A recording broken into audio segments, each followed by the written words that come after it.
Kumusta? Kumusta mga kanunsi? Welcome back sa ating YouTube channel, Filipino IC. So, ngayong araw, another update naman tayo, men, about sa politika ng bansa natin, ano? Kasi yan nga, sobrang gulo-gulo na talaga. So, ang video ito ay mula kay Algeria Vlog. So, meron itong pamagat na bato na pahiya kay Karen Davila. Interview tungkol kay Sara. So, yun, alam naman natin na itong si Bato is ano nga ng mga Duterte, di ba? So, panonoorin natin to, men. So, bago natin simulan, Algeria Vlog, supportahan nyo yan. Tapos, syempre, kung trip nyo ng mga ganitong reaction video, may kasama kayo manood, huwag nyo na rin kalimutang supportahan yung YouTube channel natin, Filipino IC. So, mga kanoysi, hindi na natin ito patatagalin pa. Simulan na natin, baka agawin pa ng China. Again, ang pamagat ng video ito, Bato na pahiya kay Karen Davila. Interview tungkol kay Sara. So again, courtesy din pala kay Senator Bato at kay Karen Davila, no? Or Miss Karen Davila, o Ma'am Karen Davila. So again, Algeria Vlog, Filipino IC, like, comment, share, subscribe, start. What do you make of the ICC's latest move? Go ahead, make my day. Go Ganun ahead. pa rin, sir. Make my Ganun pa day. rin. Yes. Tapang go ahead, make my day daw sa ICC. Tapos kapag pumasok na yung ICC dito, baka bigla na namang mag-rally tong mga taong to or yung mga supporter nila. Go ahead, make my day. Okay, what has changed? I remember I interviewed you before and you had said you were afraid and now you don't seem afraid anymore. Afraid lang ako. Sabi ko na nga masyado kanyang kinapitalize yung sasabi kong afraid. Afraid ako na pag ako'y nakulong, hindi ko na makita yung mga apo ko. Yun lang ang Afraid pa rin. Kahit anong sabihin mo, kapag afraid ka, kahit ano pa man yung dahilan, afraid ka. Diba? Yung parang, halimbawa, ganito lang, di daw siya takot ma-tsugi. Pero takot siyang, putulan ng daliri. So, parang ganun lang din yan. Di ka takot ma-tsugi, pero takot kang maputulan ng daliri. Diba? Nothing makes sense. Takot ka pa rin. Or, takot ka pa rin. Diba? Ang gulo ng example ko na yun. Pero yun nga, yung kay Bato kasi, yung sinabi niya na hindi siya takot. Takot lang daw siya na baka yung apo niya daw is something like that. Hindi pa rin. Takot ka pa rin. Kahit ano pa man yung dahilan. Ikaw pa rin yung takot, diba? Sige ma, mag-rounds na ako. Sayang, mamimiss mo mga favorite. I am not afraid May ads. for myself. I am afraid for my apo na every day, every night, hinahanap ako bago matulog, paggising sa umaga. Going. And in case a warrant is issued, what action does Senator Bato plan to take? Well, I have to seek for judicial relief. We have to go to the Supreme Court. Okay. Tatanungin natin sa Supreme Court anong kanilang ruling dito. Goods yun. Goods yun. Supreme Court talaga. Yung kay lang talaga, dati kay, tawag dyan, yung kay Kibuloy, parang na-tolerate yun ng kabila. If they rule that we have to go to be under the jurisdiction of ICC, then no problem. At least decision yan galing sa ating Supreme Court. Pero pag sinabi ng Supreme Court na hindi po pwede, wala silang jurisdiction dito sa atin, then this government should respect that ruling of the Supreme Court. Paano kapag pinayagan ng Supreme Court? Baka biglang may magrereklamo na naman, yung Supreme Court bayaran yung diba? Parang gano'n na naman. Observe that. Otherwise, Baka wala ganun. na mangyari sa ating bansa. Kung kagustuhan na lang nila, kung ano gusto nila masusunod. We have to respect the decision of the Supreme Court. All right. Now, with the ICC investigation, with former President Duterte actually appearing in the Senate and the lower house, now with what you've described as a demolition job against Vice President Sara Duterte, do you still consider yourself as part of the majority? Or sa totoo lang, opposition ka na ba ngayon? Well, wala mang problema. Opposition ka na ba ng Marcos administration? Ano pa ba? Wala. Ano pa ba? Question na. Still consider yourself as part of the majority? Or sa totoo lang, opposition ka na ba ngayon? Well, wala mang problema. Opposition ka na ba ng Marcos administration? Ano pa ba? Ano pa ba? With all the pagigipit na ginagawa nila, ganun pa rin ang Diba? Ginagamitan na nila ng word na panggigipit. Actually, yung word kasi na gumagawa ng tama is parang subjective na sa kanila. kapag ka sila yung nasa pwesto, yun, lahat ng desisyon nila, yun, tama yun lahat. Pero kapag ka side na ng kalaban nila, pinapalabas nila na ano pa, yung mga panggigipit nila, panggigipit. Kasi ako hindi ako naniniwalang, sige sabihin na natin, kunyari, solid DDS talaga ako. Hindi ko pwedeng sabihin na lahat ng ginagawa ng administrasyon ay parang, yun nga, may mga panggigipit na lang lahat. Of course, may mga katotohanan dun. Di ba? Kaya nga yung confidential funds, wala silang maisagot dun kasi katotohanan talaga yun. Hindi lang naman yun planted or hindi lang naman talaga yun gawa-gawa. Sila naman yung gumagawa nun. Tapos ang ginagawa nila para mabahing yung attention dun sa confidential funds ng VP, naghahanap din sila ng butas ng iba. 'Di ba? So ang dapat kasi diyan, sige, given na kung gusto niyo talaga hanapan ng butas ng iba, dapat ayusin niyo muna din yung butas sa inyo. Kasi kayo yung nakalitaw na ngayon eh. 'Di ba? Kayo yung dapat na mag-clear ng name talaga. Hindi man ako sip-sip na tao ka rin na sige pa rin na didilaan ko yung kanila, yung kamay nila kahit na sinasampal ka na. Hindi naman tayo Sinuportahan nyo nga si Kibs eh. ganun ka rin. We still have, kahit na anak lang ako ng tricycle driver ka rin, meron pa rin dignity left in me. Hindi po ako ganun na kahit na sinisipa ka na, sisip-sipin mo po yung paa nila, didilaan mo pa. Hindi naman tayo ganun. So, yung pagsabi mo about majority, there's no problem. The Senate being a co-equal branch of government with the Malacanang, we have our own rules. Kung meron kami sariling standard kung sino gusto mag-majority, sino gusto mag-minority. It doesn't mean na porque majority ka, kuwan ka na, magsip-sip ka na sa Malacanang. No. Majority yan sa Senado for their own consumption, for their own use, not for the use of Malacanang. Pero ginagawian na lang yan na kung sino yung majority supported by Malacanang, ganun yun. Pero ang purpose talaga ng majority is for the House, for this chamber's purpose. Samahan namin yan doon sa loob. Kung sino Okay. Di ba? Tapos nung sa administrasyon din naman nila, meron din namang mga majority nangyayari, di ba? Kaya nga dati nung time ng war on drugs, syempre, sobrang dami talagang sumuporta nun kasi sila yung sila yung nasa admin eh. Sila yung majority talaga. Tapos ngayon, 'di ba, nung sinabi ba yun ni Bato na, "Sir, anong pakiramdam mo?" Yung sinabihan niya si PRRT. Anong pakiramdam mo na nung yung mga taong sumuporta sa iyo ng war on drugs is nag-back out na sila o something like that. So, siguro ganyan talaga yung politika ng Pilipinas, men, or yung mga politiko natin na kapag kasino talaga yung may hawak ng kapangyarihan, doon talaga sila sumisip-sip. 'Di ba? Kasi even nga sa administration nila or sa present administration, meron naman talagang ganyanan eh. 'Di ba? Sobrang hirap kaya mag-oppose na sobrang liit mo lang. Okay. Now, interesting, just before we go, is I'll go back again to Vice President Sara Duterte. Some sources say that the Senate is divided, right? Some sources say the Senate is divided, that there wouldn't be an overwhelming number to possibly impeach her.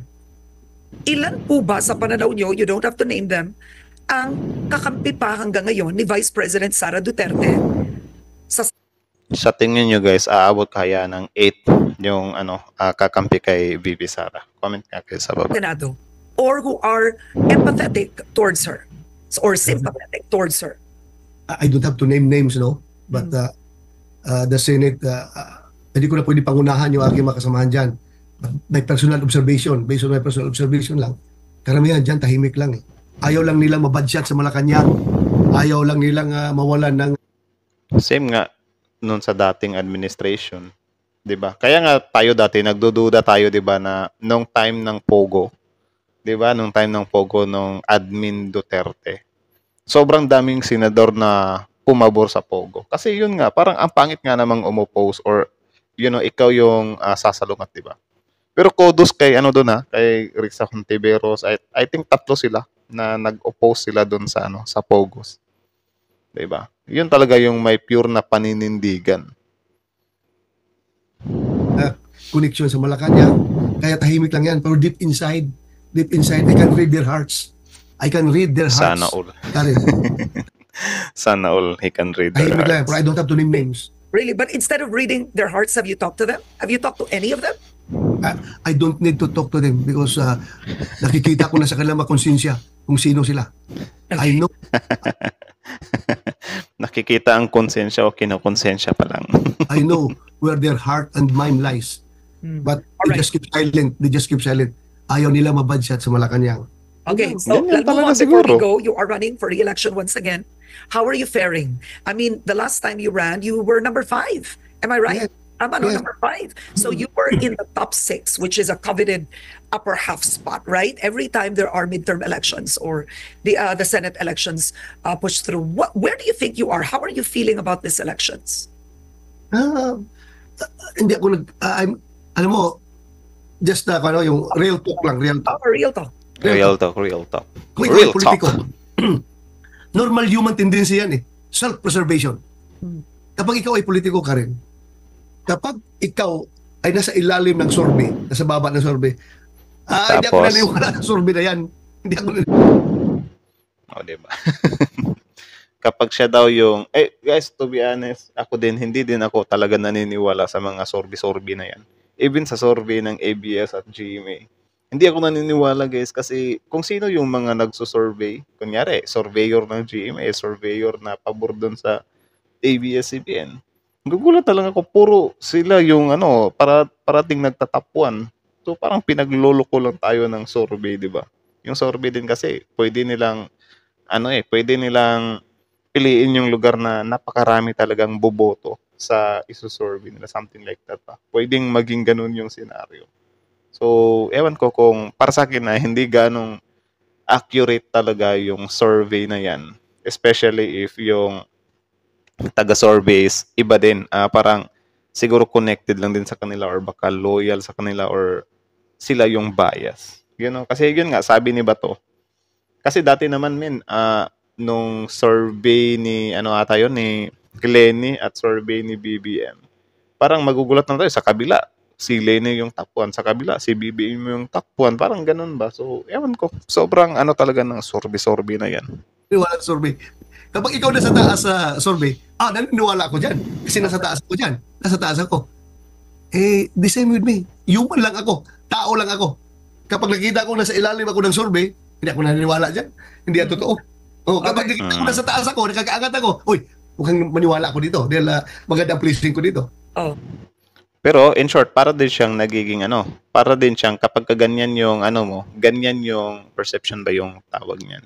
Kapag ganyan yung pananaw mo, pwede din siyang ma-apply if ever yung process na yung pag-uusapan or yung due process na yung pag-uusapan. Kasi yun nga, kapag kayo nung time nyo, kaya nyong mang-execute, magbigay ng ebidensya na para sa inyo, ebidensya talaga yan. Yan na yung nasa ebidensya eh. Yan na yung nasa ebidensya eh. Yan yung argument nyo dati para lang maano yung mga kalaban nyo. Pero ngayon, na kayo na yung kinakalaban, kahit na may mga ebidensya na against sa inyo na hindi din natin alam kung totoo nga ba or hindi. Pero ebidensya eh, may ebidensya na. Ngayon, ang sasabihin nyo dyan, planted yung ebidensyang yan. Di ba sobrang pangit kapag ganun? Halimbawa, nung dati, sa term ni PRRD, sobrang daming mga drugs ang nadekwat or na kumpiska. Wow, solid! Di ba? Solid yun, solid. Grabe talaga yung gobyerno natin. Nakakahuli ng mga ganyan. Tapos nung kay BBM, yung 1 billion ata yun, planted yan. Planted yan. Planted yan. Di ba? Ewan ko na lang talaga sa inyo. so naniniwala ka ngayon o hindi? Nasaan ba kayo ngayon, sir? I haven't seen the latest survey. Kapag nasa ilalim ako, parang hindi ako Naniniwala. Okay. Kapag nasa taas ako, medyo naniniwala ako. but That's that's human instinct. Karen, human instinct. Kahit sinong politiko tanongin mo Human dyan, tanong ka. Oh, but at the very least, Kaya nga si Kibuloy, pinaglalaban nila ng husto eh, kasi nasa side nila eh. at the very least, since you are allied with former President Duterte, do you still believe that you have a bailiwick of Visayas and Mindanao? Scientifically speaking, scientifically. Ayan, Anatoly Visayas and Mindanao. Meron Anyway, sa Visayas and Mindanao, malakas pa rin ba yung mga Duterte? Comment down below kung sino yung mga taga Visayas at Mindanao dyan. namang naniniwala sa atin dito sa Metro Manila. NCR. The rest, Balas Luzon, marami rin naniniwala. Meron pa rin naniniwala. I can feel it. I can feel it. tahimik lang yan sila, tahimik lang yan sila. Pero makikita mo yan pagdating sa eleksyon, ilalabas nila sa baluta yan, yung kanyang sentimento. Lalabas at lalabas yan. Kaya, ihintayin na lang natin. I don't have to boast or to... Okay lang, lagay niyo ako number 11, number 12. Wala akong problema. Sana, kahit na number 12 man lang, basta makalusot lang. Yan lang naman na... Oh, hiling ni ba to yun? I think Christmas wish niya yun. Willing ba kayong ano yun? Willing ba kayong pagbigyan siya sa hiling niya? Kahit number 12 lang daw siya, men. Bilang senador, comment down below. pakiusap. Ilagay lang niyo ako number 12, basta isama niyo. And Tama naman to ako. those watching right now, no, just very quickly before we go, you know, they may be asking, why should you be in the Senate again? Diba? Tinatanong niyo, what did you do during your first term? Well, as I've said, hindi ako magbubuhat ng bangko. Lahat naman ng mga proceedings namin, lahat naman ng mga ginagawa namin, nakukover yan ng media, ng social media, nandyan yan, lahat ng ginawa natin. Makikita naman nila. Kung ako ba isang senador na walang kwenta, walang gamit, then it's up for you. Basta ako, I don't have to brag my accomplishments na aking mga nagawa. Basta isa lang mabrag ko dyan, Karen, 0 absent pa rin ako. Hindi, wala akong absent. Wala akong absent. Na-absent lang. Tama pala. Sorry. May absent pala ako nung nagka-COVID ako. So, yun lang naman. Yun lang naman mga ka-noisy. So, kayo ano masasabi niyo doon? Comment down below. Tapos yun, pag-usapan natin yan sa comment section. Ano? So, again, that video is from Algeria Vlog. Also, courtesy na din kay Karen Davila, kay Senator Bato. Courtesy din sa kanila. Tapos yun, syempre, bago nyo iwan yung channel natin, huwag nyo na rin kalimutang supportahan yung YouTube channel natin, Filipino IC. Ano? So, yun. Kayo, ano masasabi nyo doon, men? Comment down below. So, ano pala to? Usapang, ano pala to? Taubats kay Senator Bato. Ano? Actually, nung time pa lang talaga ni, yung kay Kibuloy, yung, grabe yun. Sobrang solid nun. 'Di ba na grabe sila makasimpatya. Tapos ngayon naman, yung sa ICC talaga Ako, aminado ako, dati talaga sobrang believe talaga ako doon sa war on drugs. You know? Sobrang believe ako doon kasi yun nga, nila tayo na, yun nga, yung layunin ng war on drugs is, yun, iligpit yung mga salot sa lipunan, something like that. And at the same time, guys, aware ako. Yun. Aware ako na may consequences talaga yun. Siyempre, parang ang lumabas kasi doon is parang PRRD, siya yung naging sacrificial lamb, kumbaga, na parang, di ba ganyan naman talaga guys, kapag may titindig, siyempre may consequences yan. Halimbawa, isang malaking organisasyon, tapos titindig ka, may malaking consequences yan. Pero yun nga, ang importante doon, tumindig ka. Ganyan mo maipapakita yung tapang mo talaga. 'Di ba? Kung gaano ka talaga ka-dedicated. Kahit na yung mga kasama mo, bigla kang iiwan sa ere, something like that. 'Di ba? Even nga si Jesus, 'di ba? Even nga si Jesus Christ, 'di ba? Meron siyang 12 apostles. Nung na siya ng cross, 'di ba? Even si Pedro, itinanggi siya. Nagsinungaling sa kanya. So wala ka nang magagawa doon kay Pedro. Doon ka na lang focus kay Jesus Christ na committed talaga siya na yun, i-clear niya talaga yung sins ng mga tao, something like that. Parang ganun yung pagkakala ko kay PRRD na in the end of the day, willing siya na i-take ang consequences. Kaya dati parang believe talaga ako sa war on drugs na wow, ako na yung maging sacrificial kasi syempre presidente kami, nagmumura ka tapos harap-harapan mong pinagchuchugi yung mga dik. 'Di ba? Of course, may consequences talaga 'yun. Pero dati alam ko na ang akala ko kasi dati haharapin 'yun ni PRRD na okay, haharapin niya 'yan syempre, 'di ba? Kasi dati nga nung eleksyon, sinabi niya nga 'di ba na nung nangampanya siya, baka may mga diyan, may mga sniper diyan, something like that. Time niyo na ito na ako. Diduin ako kasi kapag ako na yung nanalo, wala na, 6 months na lang kayo. So humanga ako doon kasi syempre grabe yung presidente na to willing talaga magbuwis ng buhay, something like that. Kaya dati yun, sobrang hanga ako na okay, PRD. Pero nung time na yung ICC na yung usapan, tapos bigla na silang laylo, bigla na silang walang ICC, something like that. Doon na parang nawala yung believe ko ba na, akala ko willing siya na i-face yung mga consequences. Kasi doon mo makikita kung gaano talaga siya ka-dedicated sa actions niya eh. 'Di ba? Kung haharapin niya 'yun, pero 'yun, hindi hinarap eh. So medyo ako doon sa part na 'yun na wala pala. Wala pala to. So yun lang naman. So kayo na masasabi niyo dito, comment down below, tapos yung pag-usapan natin yan sa comment section. So again, that's it. Thank you so much for watching Filipino IC. Like, comment, share, subscribe. Filipino IC.